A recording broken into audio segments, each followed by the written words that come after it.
अस्सलाम वालेकुम guys and welcome to this video.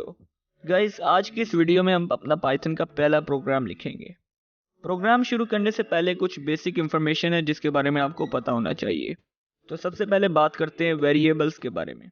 Guys हम जानते हैं कि जब भी कोई प्रोग्राम एग्जीक्यूट होता है तो वो मेमोरी में कुछ डाटा स्टोर करता है ताकि वो उस डाटा को लेटर ऑन यूज कर सके। इसी तरह पाइथन भी मेमोरी के अंदर डाटा को स्टोर करने के लिए वेरिएबल्स का इस्तेमाल करता है। वेरिएबल्स बेसिकली कंटेनर की तरह होते हैं जो कि डिफरेंट डाटा को होल्ड करते हैं। हमारी मेमोरी के अंदर जो वेरिएबल्स होते हैं वो डिफरेंट सेल्स की फॉर्म में सेव होते हैं। अगर हम किसी एक सिंगल सेल पे गौर करें तो उसके हर सेल का एक नेम होता है और उस सेल के अंदर वेरिएबल का डाटा स्टोर किया जाता है। फॉर एग्जाम्पल अगर मैं एज नाम का एक वेरिएबल क्रिएट करता हूँ और उसके अंदर 18 वैल्यू स्टोर करता हूँ, तो अगर इस वेरिएबल को हम मेमोरी के अंदर जाके देखें तो ये कुछ इस तरह स्टोर होगा। तो अब चलते हैं कंप्यूटर स्क्रीन पर और अपना पहला पाइथन प्रोग्राम लिखते हैं। So let's get started.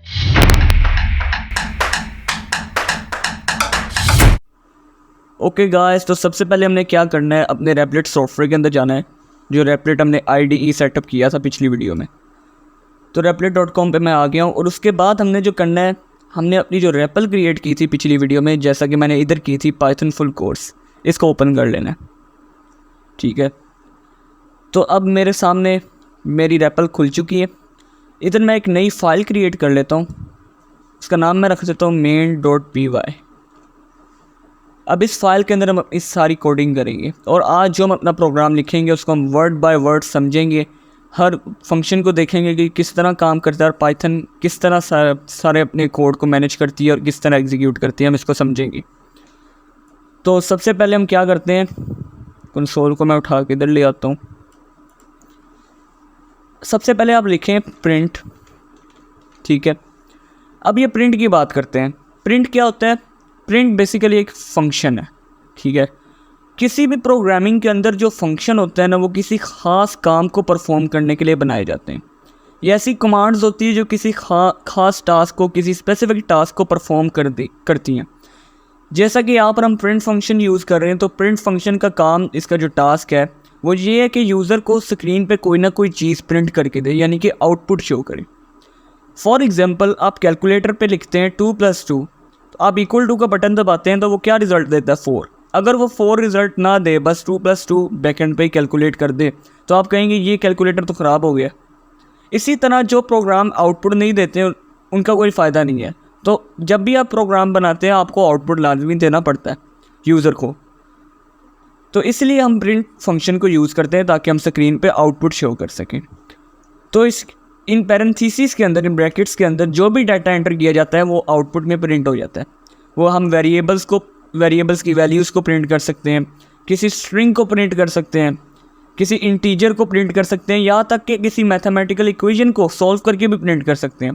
2 + 2 को भी हम 4 आंसर के ज़रिए प्रिंट कर सकते हैं। ठीक है, तो सबसे पहले मैं इधर एक स्ट्रिंग लिखता हूँ। स्ट्रिंग लिखते हैं कि आप किसी डबल कोड या सिंगल कोड के अंदर कोई भी अल्फ़ाबेट लिखते हैं उसको स्ट्रिंग कहते हैं। कोई भी आप कैरेक्टर या स्टेटमेंट किसी कोड के अंदर आप एनक्लोज करके लिखते हैं तो उसको कहा जाता है स्ट्रिंग।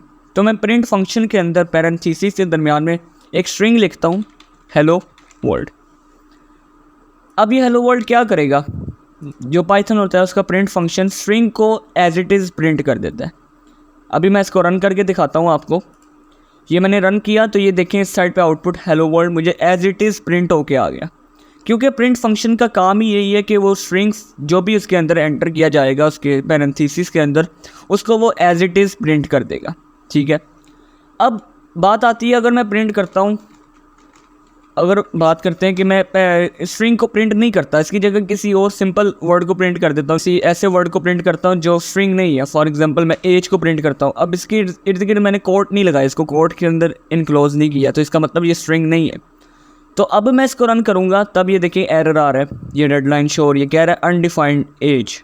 इसको रन करूँगा तो ये कहेगा कि name age is not defined. अब ये एरर क्यों आया? ये एरर इसलिए आया कि जो प्रिंट फंक्शन है वो हमेशा चेक करता है कि उसके अंदर कोई भी नॉन स्ट्रिंग वैल्यू जो दी गई है, कोई भी ऑब्जेक्ट दिया गया है जो कि स्ट्रिंग नहीं है, वो कोड में किसी उसका वेरिएबल रिलेट करता है। कोई एज नाम की कोई चीज़ है कोड के अंदर।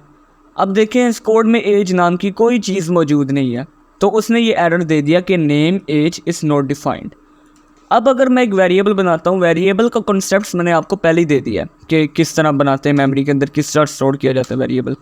तो वेरिएबल बनाने के लिए हमें हमेशा पहले नेम लिखना पड़ता है, इक्वल टू का साइन, फिर उसके अंदर उसकी जो वैल्यू हमने स्टोर करनी है मेमोरी के अंदर। फ़र्ज़ करें मैं इसकी वैल्यू हमने स्टोर करनी है। फ़र्ज़ करें मैं एक वेरिएबल क्रिएट करता हूँ एज, और उसके अंदर वैल्यू स्टोर करता हूँ 18, वही जो पहले आपको मैंने वीडियो में समझाया। अब देखें, अब ये एरर आना बंद हो गया। क्यों? क्योंकि अब प्रिंट फंक्शन को पता चल गया, पाइथन ने उसको बता दिया कि एज नाम का एक वेरिएबल क्रिएट हो चुका है। तो अब तुमने उसी एज को प्रिंट करना है, ठीक है। तो अब ये स्ट्रिंग नहीं है, ये सिंपल एक वेरिएबल है। तो ये एज चेक करेगा कि ये किसी कोड में एग्जिस्ट करता है, तो ये एग्जिस्ट कर रहा है इधर 18 वैल्यू के साथ। तो ये क्या करेगा, 18 वैल्यू को प्रिंट कर देगा। ये आउटपुट में हमें 18 शो होगा। यानी कि एज वैल्यू को उसने चेक किया कि एज नाम की कोई चीज़ मौजूद है कोड के अंदर, कोई वेरिएबल है, कोई डाटा है, उसने चेक किया तो उसको मिल गया जी हाँ ये है, ठीक है। तो उसने फ़ौरन उसकी वैल्यू को प्रिंट किया। अब मैं आपसे क्वेश्चन करता हूँ कि अगर मैं इधर प्रिंट करता हूँ एज स्ट्रिंग वाला, तो ये क्या प्रिंट करेगा? क्या ये 18 प्रिंट करेगा? नहीं, ये एज ही प्रिंट कर देगा। क्यों? क्योंकि ये एक स्ट्रिंग है। जो स्ट्रिंग होता है वो एज इट इज़ प्रिंट हो जाता है, लेकिन जो स्ट्रिंग के अलावा, स्ट्रिंग के बगैर वैल्यू होती है, वो एज इट इज़ प्रिंट नहीं होती, ठीक है। अब इधर मैंने एज लिखा था पहले, एज, तो वो उसने फिर उसकी वैल्यू प्रिंट कर दी, क्योंकि वो स्ट्रिंग नहीं थी, वो एक वेरिएबल था जो कि कोड के अंदर एग्जिस्ट कर रहा था, ठीक है। अब इतना समझ आ गया हमें। अब हम ये देखते हैं कि जो प्रिंट फंक्शन होता है वो और क्या प्रिंट कर सकता है। प्रिंट, हम इसमें कोई इंटीजर एंटर करते हैं, मैं 12 एंटर करता हूँ, तब ये क्या प्रिंट करेगा? 12, ठीक है। तो यानी कि ये इंटीजर्स को भी प्रिंट कर सकता है। अगर मैं प्रिंट करता हूँ 1 + 1, ठीक है, तब ये क्या प्रिंट करेगा बताएं? ये प्रिंट करेगा 2, क्योंकि ये उसको सॉल्व करके, इधर ये कोई मसला आ रहा है, मैं इधर प्रिंट 1 + 1, ठीक है। अब इसको रन करके देखते हैं, तो ये देखें इसका आउटपुट शो हो रहा है 2। ये अरिथमेटिक ऑपरेशंस को भी सॉल्व करके एडिशन, सब्ट्रैक्शन, मल्टीप्लिकेशन, डिवीजन, इन सब को भी प्रिंट कर देता है। लेकिन अगर हम इस तरह लिखें स्ट्रिंग के अंदर 1 + 1 + 1, तो ये क्या करेगा? तब ये 1 + 1 को एज इट इज़ प्रिंट कर देगा। ऐसा क्यों? ऐसा इसलिए कि क्योंकि 1 + 1 कोई इंटीजर नहीं है, कोई अरिथमेटिक ऑपरेशन नहीं परफॉर्म हो रहा, ये एक स्ट्रिंग है, क्योंकि ये सिंगल कोट के अंदर एनक्लोज कर दिया गया है, ठीक है। अब बात करते हैं कि पाइथन किस तरह कोड को एग्जीक्यूट करता है।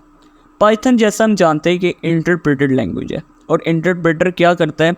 वो कोड को लाइन बाय लाइन एग्जीक्यूट करता है, यानी कि हर लाइन को पहले चेक करता है, उसमें कोई ना कोई एरर अगर नहीं मौजूद है तब वो अगली लाइन पे जाता है। लेकिन जैसे ही उसको किसी लाइन पे एरर नज़र आया, वो पूरे कोड को रन नहीं करेगा, बल्कि पहले एरर रिजॉल्व करने का कहेगा, फिर कोड को रन करेगा। फॉर एग्जांपल, मैं इधर प्रिंट करता हूँ हेलो वर्ल्ड, उसके बाद दूसरी लाइन में मैं प्रिंट करता हूँ प्रोग्रामर, ठीक है, और तीसरी लाइन में मैं प्रिंट कर देता हूँ 12 या 10, ठीक है। प्रोग्रामर के स्पेलिंग गलत हो गए, ओके। अब रन करता हूँ, तब ये देखें लाइन बाय लाइन कोड को एग्जीक्यूट कर रहा है, पहले हेलो वर्ल्ड, फिर प्रोग्रामर, फिर ये वैल्यू 10। तो इंटरप्रेटर हमेशा लाइन बाय लाइन कोड को एग्जीक्यूट करता है। लेकिन अगर किसी कोड में भी कोई एरर आ गया, जैसे मैंने इधर एक कोड हटा दिया, तो अब इसमें एरर आएगा, तो वो कोड को रन नहीं करेगा, वो कहेगा पहले एरर को रिजॉल्व करो, एरर बताएगा। तो जब तक वो एरर रिजॉल्व नहीं हो जाता, वो आगे कोड को नहीं चलाएगा। तो आज की वीडियो में हमने ये सीखा कि जो प्रिंट फंक्शन होता है वो आउटपुट शो करने के लिए यूज़ होता है। आप उसमें इंटीजर्स एंटर कर सकते हैं, कैरेक्टर्स एंटर कर सकते हैं, स्ट्रिंग एंटर कर सकते हैं। प्रिंट फंक्शन स्ट्रिंग्स को एज इट इज़ प्रिंट कर देता है, इंटीजर्स को सॉल्व करके प्रिंट करता है अगर आप उसमें अरिथमेटिक ऑपरेशन लगा रहे हैं। तो आज, और मैंने ये भी कहना था कि जो जो हम वीडियो में सीख रहे हैं आप उसकी साथ ही साथ प्रैक्टिस करते जाइएगा, क्योंकि ये जो कोई भी लैंग्वेज हम सीखते हैं, प्रोग्रामिंग लैंग्वेज, वो सिर्फ देखने से नहीं आती, वो आपकी प्रैक्टिस पे डिपेंड करती है कि आप उस पर कितनी प्रैक्टिस करते हैं। प्रैक्टिस जो है वो आपकी लैंग्वेज के अंदर जो लॉजिक बिल्डिंग है उसको इम्प्रूव करेगी। तो ठीक है, आइंदा आने वाली वीडियोस के अंदर हम इससे भी ज़्यादा मज़ीद सीखेंगे, इनपुट्स के बारे में बात करेंगे और प्रोजेक्ट्स पे भी काम करेंगे और इंडस्ट्री में यूज़ होने वाले प्रोडक्ट्स भी बनाएंगे और उसी के साथ साथ रियल लाइफ एप्लीकेशंस पे भी काम करेंगे। तो फिर प्रैक्टिस करते रहिएगा और चैनल को लाइक सब्सक्राइब भी कर लीजिएगा और वीडियो को शेयर करना भी मत भूलिएगा। तो मिलते हैं अगली वीडियो पर। टेक केयर, अल्लाह हाफिज़।